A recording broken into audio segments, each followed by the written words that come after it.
So guys, welcome back sa ating channel.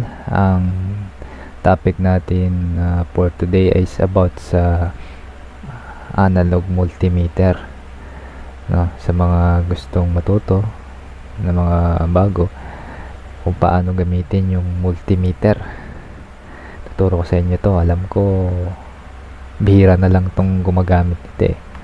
Pero matagal na yun. Bagong electrician na hindi makabili ng mga digital o kaya yung digital, advice ko lang sa inyo sa mga bago, kung bibili kayo ng digital meter or clamp, kung ano man digital yan, ito na lang yung bilhin nyo muna, analog.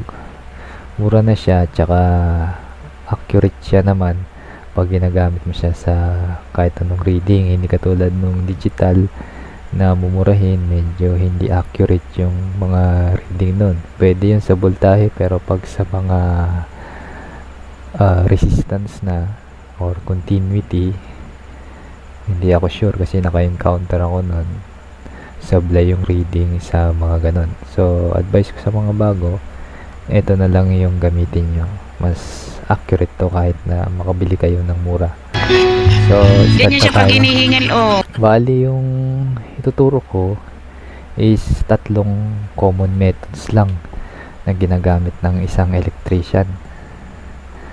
Bali, ito yung resistant reading, continuity, AC volts, DC volts reading. Bali, ito lang ang ituturo ko sa topic na ito. Ito nga pala yung mga parts ng multimeter tester.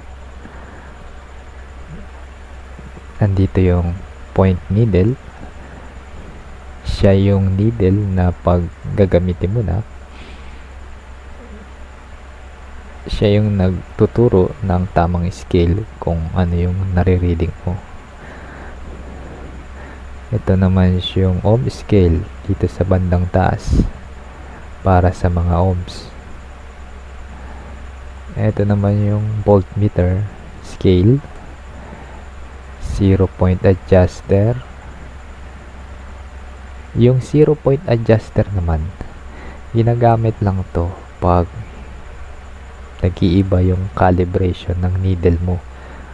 Pag gumagamit ka, unang-una pag magte-test ka ng resistance o kaya ng continuity, ang selector mo doon or selector na mo, sineselect mo siya sa X1 o kaya sa may continuity sign.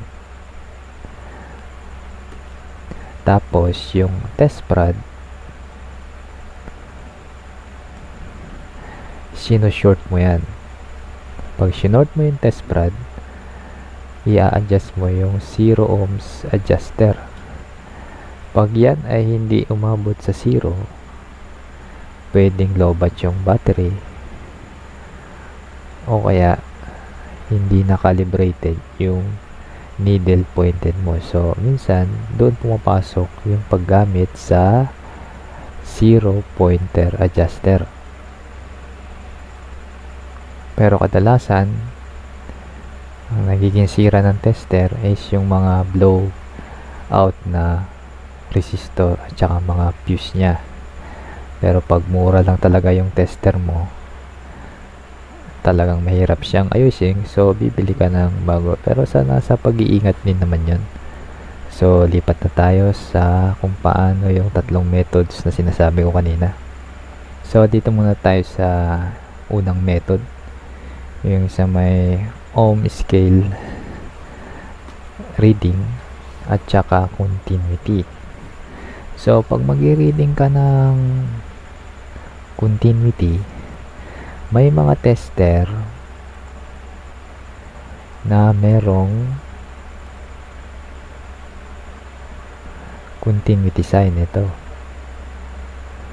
may mga tester na merong ganyang continuity sign. Meron namang tester na walang ganyang sign. So ang ginagamit doon pag walang continuity sign is X1 or RX1 ang tawag yan. Diyan lagi ginagamit yung mga pagtetest ng continuity o resistance. Either continuity or resistance. Kahit saan dyan, pwede nyong gamitin sa pagtitest ng dalawa. Same lang sila. Pagkaiba lang sa may continuity, chine-check mo yung shorted line nun. Kung yun ba ay shorted. Kasi pag nalaman na shorted yan, tutunog yan. Magbabaser yun. At may problema yung linya. Or depende naman kung may jumper kang tinitesting o may short kang tinitesting. Yun yung paggamit ng continuity. Sa resistance naman, ang paggamit naman ng resistance is kung may tinitest kang kailangan mo kung ilang ohms. For example, yung mga fan motor, single phase or 3-phase motor, o kaya mga Y delta motor, or kahit anong device, kaya pa-electronics o mapa-electrical man yan. So bago ka mag-test ng isang continuity o resistance, unang-unang gagawin mong procedure, ise-select mo yung knobs sa gusto mong i-test kung continuity o resistance. For example, tinest ko siya sa resistance or continuity. Lalagay ko siya sa X1. Ilalagay mo siya lagi sa X1. Ang reading ng X1 is 0 to short connection hanggang sa 1K ohms. Pag nailagay mo sa selector yung X1, short mo yung needle, sabi ko kanina, then gamitin mo yung adjuster 0 ohms para pumunta yun sa 0 kung calibrated yung tester at good siyang gamitin. So start na tayo. Dito muna tayo sa may ohms scale, dito sa may taas. Yan. Sa may ohms scale, yung 0 to 2 ohms, ang reading niyan is by 0.2. Paano yung reading? So, magmumula ka sa 0, 0.2, 0.4, 0.6, 0.8, 1. 1.2, 1.4, 1.6, 1.8, 2. So, yun ang pag-reading sa may scale 0 to 2 ohms. Sa scale naman tayo ng 2 to 10 ohms. Ito.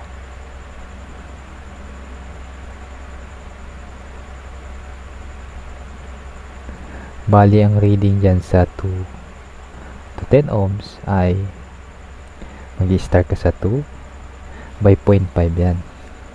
2, 2.5, 3, 3.5, 4, 4.5, 5, 6.5, 7, 7.5, 8, 8.5, 9, 9.5, 10. So, yun ang scale ng 2 to 10. Sunod na scale ay dito naman sa 10 to 20 ohms.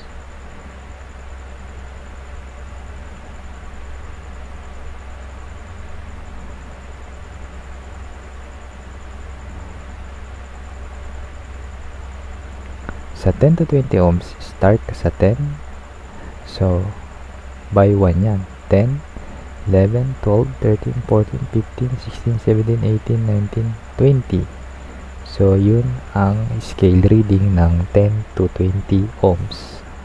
Sa scale naman tayo ng 20 to 50 ohms.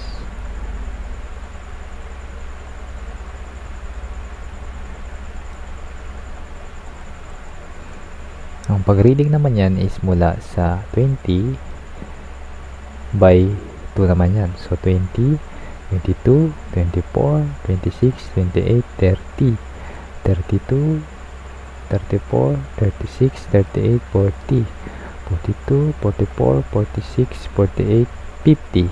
So, yun naman ang reading sa may 52 ohms scale. Sa 100 to 200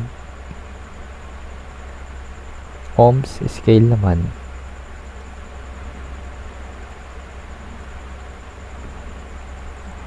ang pag-reading dyan mula 100 ay by 20. So, 100, 120, 140, 160, 180, 200. Yun naman ang scale ng 100 to 200 ohms. Sa 500 naman, or sa 200, magmula na tayo sa 2K, ang pag-reading naman yan ay by 5 hanggang sa mag-by 1 siya. So, ganito yan. Ang reading naman yan sa may 200 to 2K ohms is 200, 250, 300, 400, 500, then 1K, 2K, at ang last natin is infinite ohms. Ibig sabihin ng infinite ohms, endless yung reading.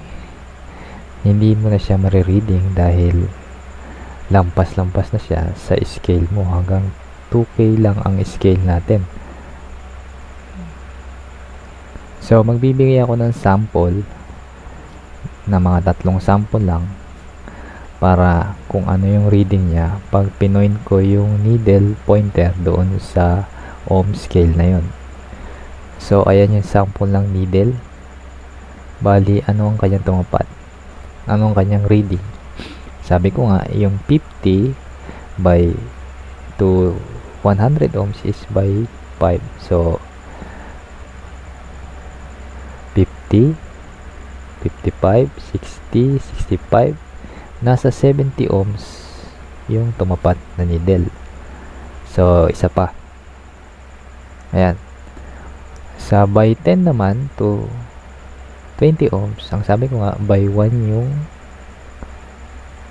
reading nun. So, tumapat siya sa pangatlo.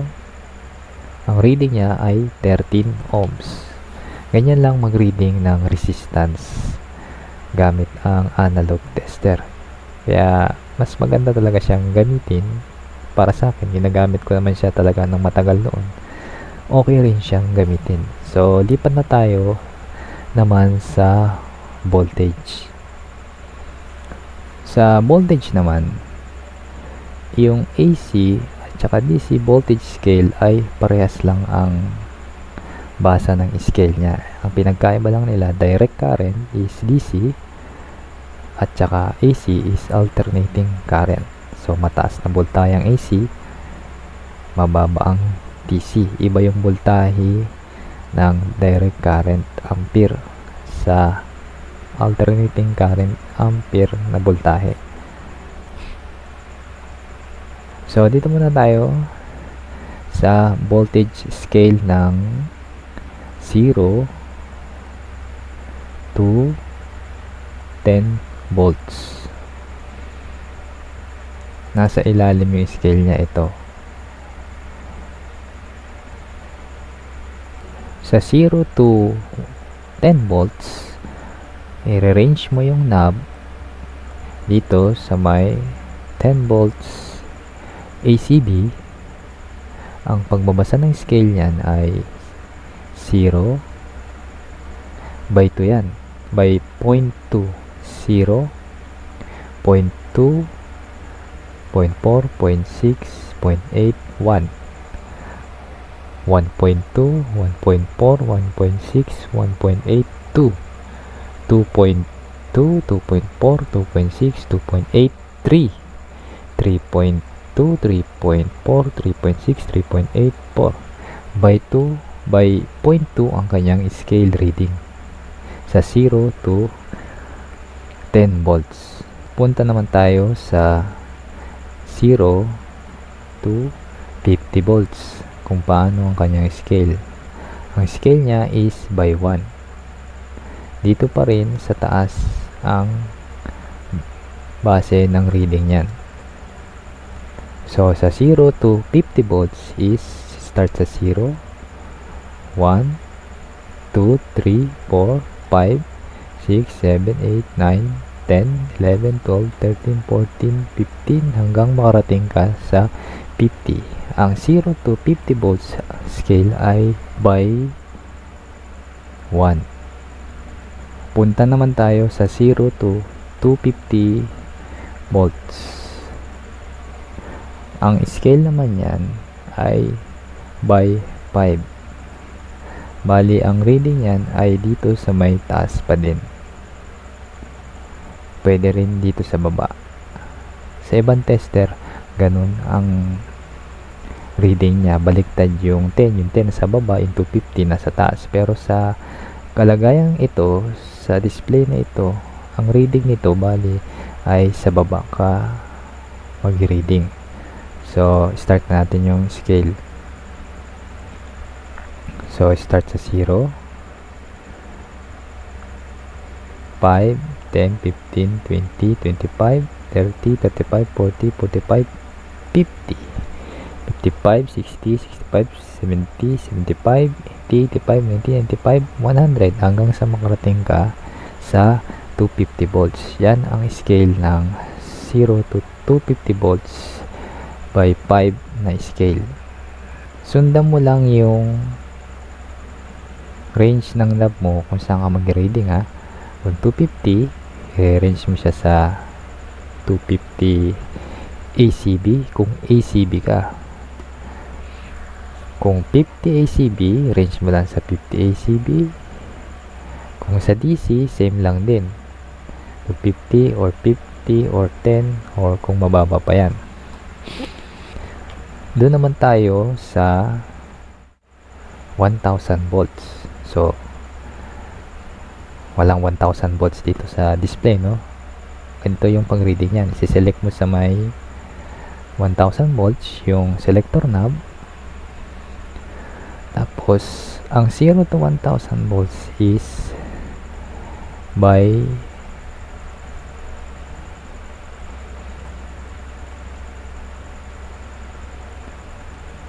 0 to 1000 volts ay by 20 ang kanyang reading scale. Kung saan naman yan ay dito yon sa may taas. Yung 0 to 10, gagawin mo lang 1000 yung 10. Doon ka magbabase ng reading. Pag nasa range ka na ng 1000 volts, ang 10 na scale ay gagawin mo lang 1000. Bali, hundreds na sila. Ang reading yan ay by 20. So, 0, 20, 40, 60, 80, 100. So, 120, 140, 160, 180, 200. 200. 20, 40, 50, 60, 300. Yun lang yun hanggang sa makarating ka sa 1000 volts. Kung gaano kataas yung nire-range mo na reading o kung gaano yung tinetester mong voltahe. Sa voltahe na yan, sabi ko nga, parehas lang yung AC at saka DC voltage scale. Kung AC ang nire-reading mo, select mo lang yung selector knob sa ACB range. Pag sa DC naman, i-range mo lang siya o i-select mo lang yung knob dito sa may DCB area na range. Bali, magsasample tayo ng reading sa voltahe. Naka-range ako kunwari sa ACB 250.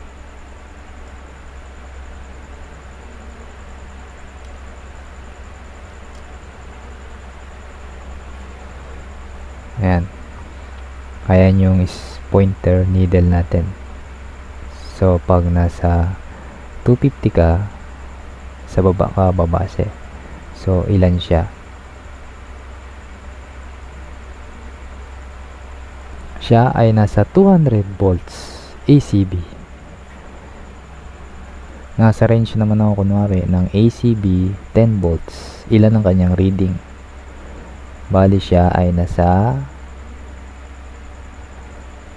2.8 volts.